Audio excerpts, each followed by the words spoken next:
जय माता दी। हर साल चैत्र मास के शुक्ल पक्ष की प्रतिपदा तिथि से चैत्र नवरात्रि का शुभारंभ होता है। इसी दिन से हिंदू नववर्ष की शुरुआत भी मानी जाती है। आइए जानते हैं कि साल 2026 में चैत्र नवरात्रि कब से शुरू होंगी, कब समाप्त होंगी, अष्टमी और नवमी तिथि कब रहेगी और कलश स्थापना का शुभ मुहूर्त क्या है। चैत्र नवरात्रि 2026 प्रारंभ और समापन रहेगा। साल 2026 में प्रतिपदा तिथि 19 मार्च दिन गुरुवार को सुबह 6:54 से प्रारंभ होगी। इससे पहले अमावस्या तिथि रहेगी।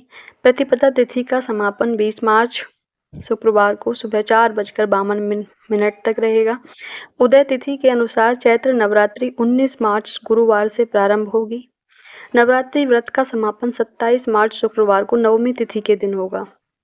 इस बार नवरात्रि गुरुवार से शुरू हो रही हैं, इसलिए माता की सवारी पालकी मानी जाएगी।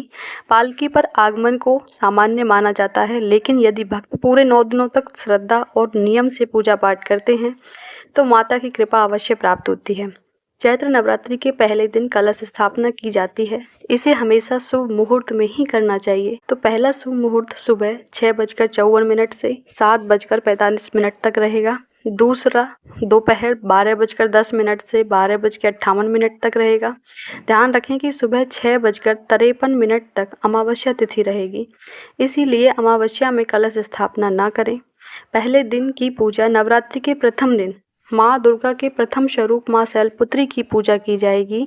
कलश स्थापना के समय व्रत का संकल्प लिया जाता है। गुरुवार के दिन सामान्यतः महिलाओं को सिर से स्नान नहीं करने की मान्यता है, लेकिन यदि कोई महिला या कन्या किसी कारणवश पहले शुद्ध नहीं है, अगर वह व्रत रखना चाहती हैं तो वह गुरुवार को सादे जल से सिर धो सकती हैं। यदि संभव हो तो किसी पवित्र नदी में स्नान करना अत्यंत शुभ माना गया है, क्योंकि इस दिन अमावस्या स्नान का भी योग रहेगा। इस बार अष्टमी और नवमी तिथि को लेकर थोड़ी भ्रम की स्थिति रहेगी।